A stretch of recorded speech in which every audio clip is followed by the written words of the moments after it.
Au nom du Père et du Fils et du Saint-Esprit.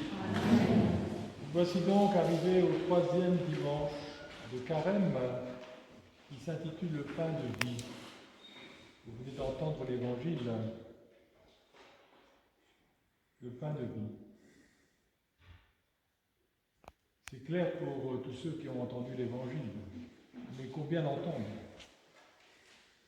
Cette vie que nous vivons loin des textes, généralement, cette vie du monde, et cette illusion très profonde qui nous trompe souvent et que l'on pourrait appeler l'illusion de la vie ordinaire.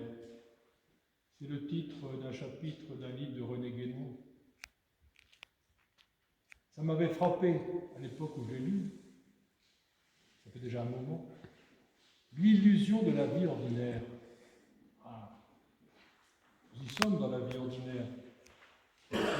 L'homme d'aujourd'hui est bien souvent imperméable à toute influence autre que celle qui tombe sous ses sens. Tout ce qui dépasse les éléments de la vie courante est relégué dans le domaine extraordinaire ou simplement nié. Ou alors ce n'est que rêverie, ce n'est que subjectif, sans valeur scientifique, donc pas intéressant. Que subjectif, n'est-ce pas? J'entends encore résonner la voix de Durkheim lorsqu'il parlait de cette anecdote qu'il avait vécue en étant élève à l'université. Le professeur de musique avait dit que la note do c'est 256 ondes minutes. Alors Durkheim s'est levé, il a dit: Monsieur le professeur, vous ne pouvez pas dire ça. Peut-être que la note do c'est 256 ondes secondes ou minutes, mais la note do c'est une qualité qui me touche. Ah oui, répond le professeur, je sais bien, mais tout ça, ça n'est que subjectif. Et voilà la grandeur et la tragédie, n'est-ce pas, de cette science qui aplatit tout, et ainsi peu à peu meurt la poésie et la capacité d'émerveillement. Ce point de vue profane nous sécurise d'une certaine manière, et c'est un choix de vie. Vivons une vie normale, n'est-ce pas? L'originalité, vous savez, c'est quelquefois difficile à porter. Et on préfère sombrer dans la fameuse normose, pour reprendre une expression de Jean-Yves Leloup, en espérant vivre avec le moins de problèmes possible. L'objectif étant de ne pas être dérangé dans sa petite vie bien organisée. L'ego aime bien l'organisation, n'est-ce pas? Pas être dérangé, pas être bousculé. Le point de vue profane relègue le sacré dans une pratique marginale qui vient en plus, comme disait le Père Alphonse, de rallonge à la fin de la journée. Oui, en plus, dans notre vie quotidienne, il faut bien quand même de temps en temps aller prier, n'est-ce pas?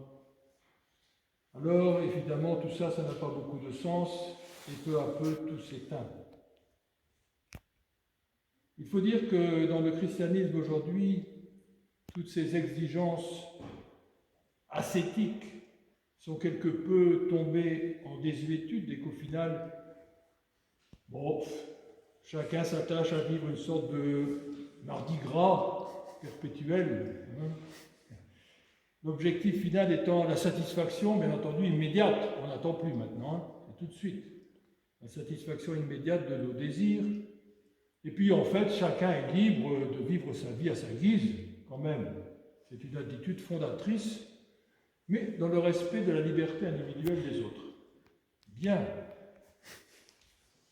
Eh bien, on ne va pas loin de tout ça, parce que cette pseudo-liberté que nous croyons nous offrir est constamment polluée par un étrange sentiment intérieur qui qui me souffle à l'oreille que la vie, ma vie, se meurt. Se meurt. Quelque chose ou quelqu'un frappe à la porte de mon être profond. Et c'est très facile à repérer, n'est-ce pas? Cela se traduit par un sentiment de vide et de manque perpétuel. Quelqu'un à l'intérieur crie comme Jean-Baptiste, « Tu ne vis pas? Réveille-toi !» Mais nous sommes bien sourds. Aujourd'hui, cette exigence qui frappe en moi nous dit deux choses à travers la bouche du prophète Isaïe. Le prophète frappe à la porte.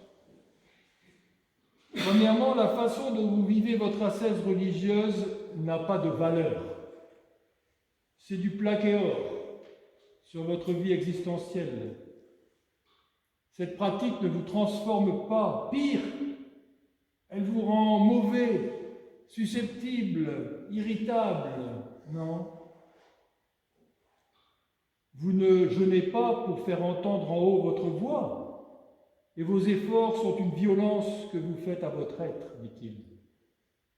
Courbez la tête comme un jonc et étaler le sac et la cendre, est-ce cela que tu appelles un jeûne, dit le Seigneur. Non, tout cela n'a pas de sens. Le vrai jeûne, dit Isaïe, le voici, ouvrir les nœuds,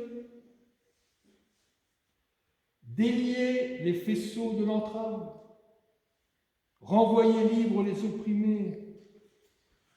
Alors, peut-être tu partageras ton pain, tu accueilleras chez toi les humiliés, tu pourras alors couvrir ton frère nu sans te dérober devant sa chair. Et il conclut par cette merveilleuse espérance qui nous habite tous. Ta lumière jaillira comme l'aube. Nouvelle naissance.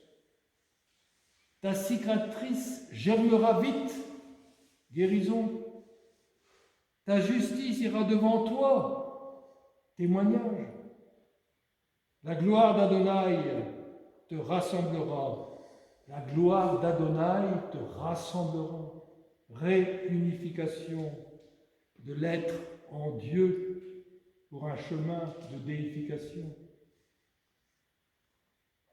Tout ce processus mystique et sacré occupe toute notre vie. C'est, comme dit saint Paul, nuit et jour que nous sommes à l'œuvre. Et dit-il, afin de ne peser sur personne. Ce qui veut dire que si l'on n'est pas dans ce tout ou rien, on pèse sur les autres. Nous devons donc fonder notre vie à chaque instant sur cette présence qui frappe à notre porte. Écoutez, c'est le premier commandement, Shema, Israël, pour marcher avec lui, c'est-à-dire adhérer à ce mouvement intérieur qui exige tout. C'est tout ou rien, qui n'est pas avec moi et contre moi, dit le Christ. Cette exigence nous appelle à être donc, comme le dit saint Paul, enracinés et construits en lui, affermis, comme le traduit si bien Chouraki, affermis dans l'adhérence, c'est ça la foi, affermis dans l'adhérence, abondant en reconnaissance, la louange, abondant en reconnaissance, enraciné et construit en lui.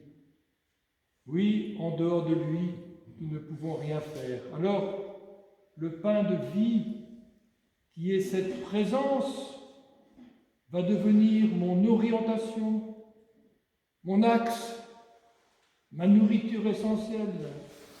Et alors, nous dit Yeshua, vous n'aurez plus faim. Qui vient vers moi n'aura plus faim. Qui adhère à moi n'aura plus soif. Jamais. Mais Yeshua ajoute, sans doute en soupirant un peu, vous n'adhérez pas.